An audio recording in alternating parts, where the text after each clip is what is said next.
everyone, Arree Chung here. Thanks for joining me today. We're going to have a ton of fun in creating our own stories. If you have ideas of your own, I'm so excited because today I'm going to help you create a story. We're going to create the beginning of a story, we're going to map out the middle, and we're going to make a great ending.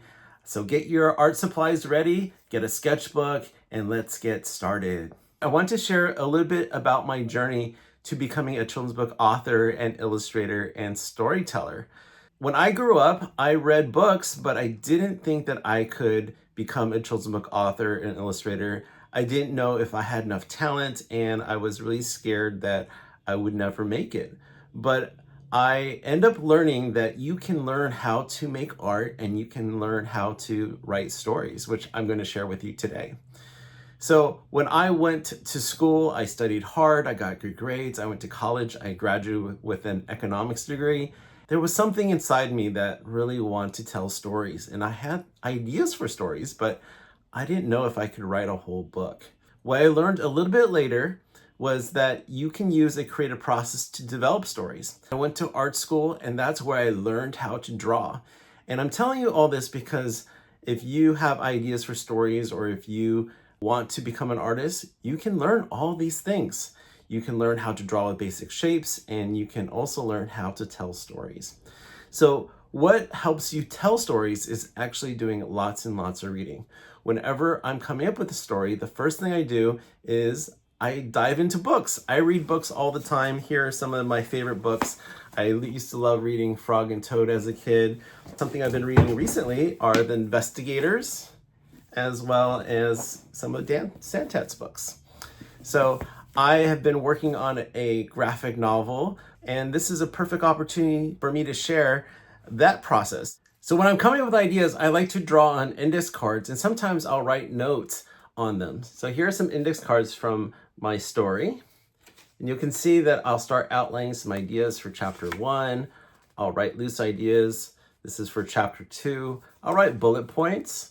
And sometimes I do this just to get my imagination going and to capture my ideas before I start drawing. And then when I'm ready to draw, I like to draw in these little notebooks, and I do these loose sketches. Sometimes I'll even replace them with Post-it notes. And these loose sketches help me come up with my pacing and my ideas for these stories. That is an inside look of how I storyboard and come up with ideas, but let's actually get started to outlining your ideas. So I'm going to walk you through how you can write the beginning, the middle, and the end of your story. So let's get started. All right, so we're going to start with thinking about a story. We're going to work on writing the beginning, the middle, and the end, and I'm going to help you brainstorm. But let's first start with reading the beginning of Mixed. Mixed is my children's book that I really enjoyed making. It's inspired by my family. And so here are some of the questions that I want you to think about as you're brainstorming. Who are your characters? Where do they live? And what's the problem that can happen? So sometimes I'll just draw lots of characters and I'll think about like what could happen in them. So for example, in Ninja, I thought of all the adventures that Maxwell can get into, right? All right, so let's read Mixed and see how we introduce the characters, where do they live, and what problem can happen. Mixed, a colorful story. So how are we using the end pages to set up the story? What's happening here? In the beginning, there were 3 colors, reds, yellows, and blues. Reds were the loudest, la, la, la, la, la, la. Yellows were the brightest, and blues were the coolest. Everyone lived in color harmony until ... What's happening here? All right, so I'm gonna pause here and tell you some secrets. So here are 4 secrets that I always think about when I'm making books. 1, when someone starts reading my book, I want to hook the reader. I want something that grabs their attention. I also want to set up the problem in the beginning of the story. So if you look here, I have one guy who's frowning here. I'm hinting that something's happening here. So I want you to think about how you can hook the reader. How can you have some curiosity? And then we want to think about how we can introduce our characters. So I just said in the beginning there are 3 colors, but in my book, Ninja, I had Maxwell becoming a ninja, right? So if you have a character, how can you introduce your character? And then we want to set up the problem. And the problem is going to be started off with an event called the inciting incident. So an inciting incident is the event that starts the story. So in mixed, that event is one afternoon when a red said, "Reds are the best." And if we turn the page, we're going to start going to the middle, where the yellows disagreed. No, we're the best because we're the brightest, and the blues were too cool to even respond. So this is the inciting incident. So the inciting incident is something that happens that when this happens, the story has to go forward and the world changes. All right, so here I want you to get out your notebook or your blank piece of paper, and I want you to brainstorm. How will you introduce your characters? What's the problem that can happen in your story? And what's the event that starts your story? That's your inciting incidents. All right. So feel free to pause this video if you need to. Take some time to brainstorm these 3 questions. After you have the inciting incidents, now we can move to the middle of your story. So here are some powerful middle questions that you can ask yourself. So after the inciting incident, what happens next? What's the natural thing that can happen next? How does your problem get worse? And what changes happen in the world? All right, so let's read mix and see what happens. The yellows disagreed. No, we're the best because we're the brightest. The blues were too cool to even respond.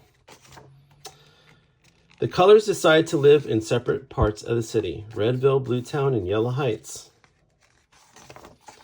But then one day, a yellow noticed a blue, and something happened. I feel so happy when I'm near you, and I feel so calm when I'm with you. Yellow and blue became inseparable. Life felt so vibrant, but not all the colors were happy about it. Colors shouldn't mix. I don't like that yellow's effect on blue. That blue isn't bright enough for yellow. But yellow and blue loved each other so much they decided to mix. Together they created a new color. They named her green. Green was bright like yellow and calm like blue, but really she was a color all of her own. Everyone was fascinated. I've never seen anything like her before. She's so cute. Even the grumpy colors fell in love with green. Can I hold her? The colors began to see new possibilities. Soon other colors mixed and mixed. All right, let's pause here. So after you're asking what happens next, you want to think about how the characters feel and answer these questions. How does your characters feel after the inciting incidents? What's the problem? What choices do they make? In mix, the characters choose to make friends. What changes that need to happen in the world? How does your problem get worse? And what is it that leads to then a turning point? All right, let's pause here. Answer these questions. If you need some more time, feel free to pause this video. Let's read the end of mix, and then we're going to ask ourselves some powerful end questions. The colors began to see new possibilities. Soon, other colors mixed and mixed and mixed and mixed.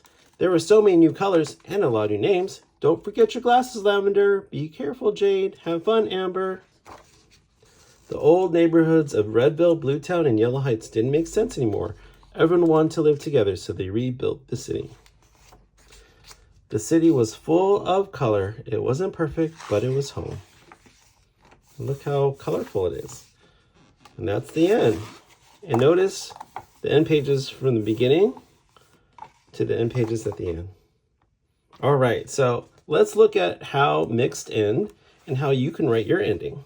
So the questions that we want to ask ourselves is what leads to their turning point. So in your story, maybe there's something that the character learns. Maybe there's something that happens that changes the way they think. And how do we solve the problem in your story? And at the end, we want them to feel a certain way.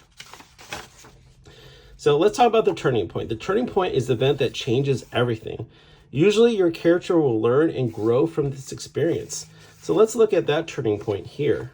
The turning point is actually when green is created and the colors began to see new possibilities. So something has to change to then solve the problem, right? And so we can use this part to create the ending. So here's your brainstorm exercise. What are some events? What can happen that leads to the turning point? And how does this change your character or the world that then solves the problem? And at the very end, what's the last thing we want the readers to see? How do we want readers to feel at the end? So for mixed, I wanted them to see a diversity of colors, but sometimes this can be the character's transformation, or this can even be how the characters feel at the end.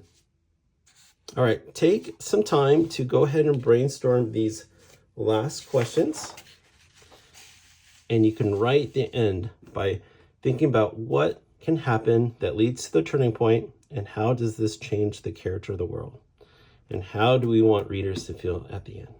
Wasn't that fun? I hope you came up with some amazing ideas that you're excited about. Now, before we go, I want to share some life lessons that I've learned along the way. The first is to trust your inner voice. Trust that inner voice that tells you what you want to do and what you want to be. Trust that inner voice that tells those stories that you come up with. These ideas, oftentimes, you don't know where they came from. They really are gifts. The second lesson I've learned is that you can do anything. You can learn how to draw, you can learn how to program, you can learn how to invent, you can learn how to write stories. You just have to put the work in. Before I started to learn how to draw at Art Center, I would get frustrated and I didn't think I had enough talent. But the truth is, once you start learning from mentors, you can learn anything. So find someone who's doing what you want to do and learn from them, and just practice and don't give up. And the last life lesson I've been learning is that you want to keep on growing. Life is full of lessons and challenges, and you want to keep learning, keep growing, and take some time to really think about what you're learning and what you're growing, because those are the stories that you are going to tell. And the most important story that you ever tell is actually the story that you tell yourself. So whenever you feel discouraged or down, you want to tell yourself the positive story of what you can do and what you can be. And that's how you pick yourself back up and you keep on going. All right, check out the other great videos here on this Crayola Learning channel. And if you want to visit and see more books or see some art activities, visit arree.com, and I'll see you next time.